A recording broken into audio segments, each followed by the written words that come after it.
Sing that shit.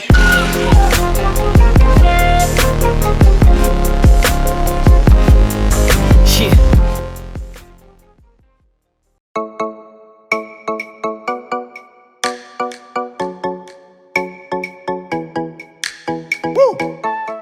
Assalamualaikum warahmatullahi wabarakatuh. Perkenalkan, nama saya Gemmy Nur Angela dari kelas 4B PGSD dengan NIM 1802180. Di sini saya bersama rekan-rekan saya akan menjelaskan bagaimana cara penjernihan air. Kita simak videonya ya.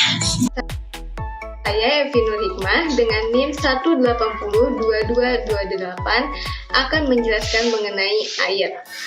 Nah, air merupakan salah satu kebutuhan yang sangat penting untuk sumber kehidupan. Kekurangan air bersih akan sangat berpengaruh terhadap faktor kehidupan. Faktor tersebut dapat mempengaruhi kesehatan, ekonomi, dan lain sebagainya. Sehingga perlu direncanakan suatu sistem penyediaan air bersih.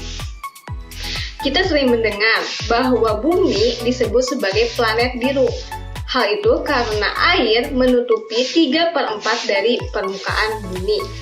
Namun, kita juga sering mengalami kesulitan untuk mendapatkan air bersih, terutama ketika memasuki musim kemarau.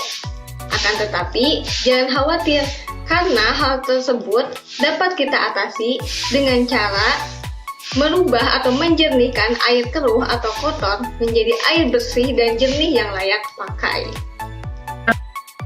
Dan diri nama saya Mas Adi Dayat dengan NIM 1802215.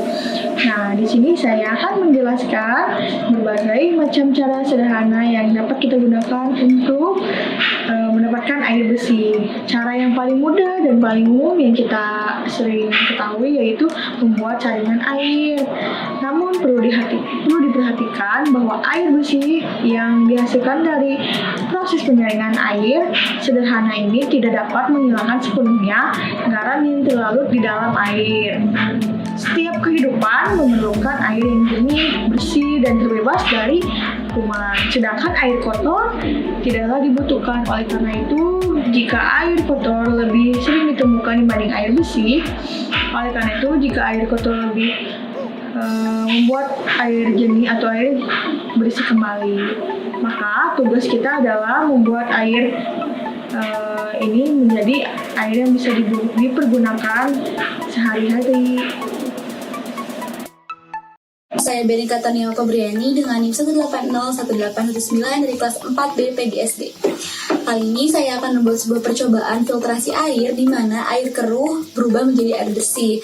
Dan tugas ini sebagai pemenuhan salah satu tugas mata kuliah Pendidikan Lingkungan Hidup yang diampu oleh Bapak Dr. Suko Pratomo, MPD. Nah, kita langsung saja. Untuk alat dan bahan yang harus siapkan adalah yang pertama, spons yang lembut, lalu ada spons yang kasar, lalu ada kasa steril, lalu ada kapas, lalu ada arang, dan tentunya ada air keruh.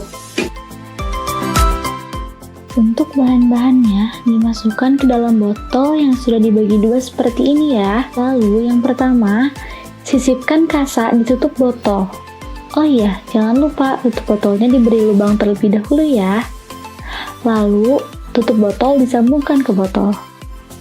Yang kedua, masukkan spons lembut ke dalam botol.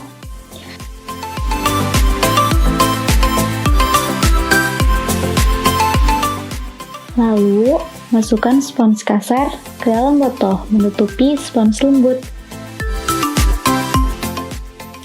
Selanjutnya, masukkan kapas dan tutup rata. Setelah itu, masukkan arang secara merata.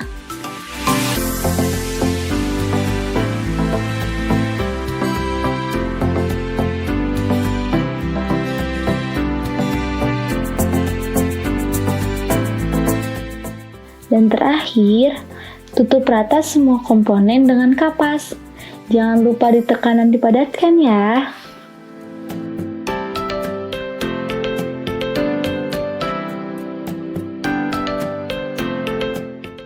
Seperti inilah wadah yang merupakan aplikator sebagai alat filtrasi air. Dan ini susunannya. Lalu di sini ada air yang akan dimasukkan ke wadah ini.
Nah, inilah hasil dari filtrasi. Bagian atasnya terdapat gumpalan-gumpalan yang menyebabkan air itu kotor. Dan selanjutnya akan disaring di tahap selanjutnya dan menjadilah air yang lumayan jernih. Saya Widya Sulistia dengan NIM 1807120. Di sini saya akan menyimpulkan proses pembuatan penyaringan air bersih. Berdasarkan informasi yang kami cari dan kami lakukan secara langsung atau praktek untuk membuktikan bahwa informasi yang kami dapatkan benar atau tidak, air kotor dapat disaring menjadi air bersih. Ternyata kami berhasil membuktikan bahwa air kotor dapat disaring menjadi air bersih.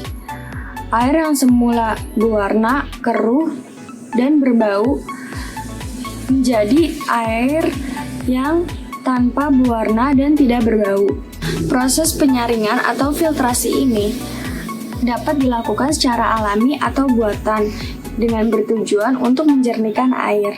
Cara yang sudah kami lakukan pada video ini dapat menjadi alternatif untuk menghasilkan air yang lebih bersih dalam penerapan kehidupan sehari-hari untuk menciptakan lingkungan yang lebih sehat.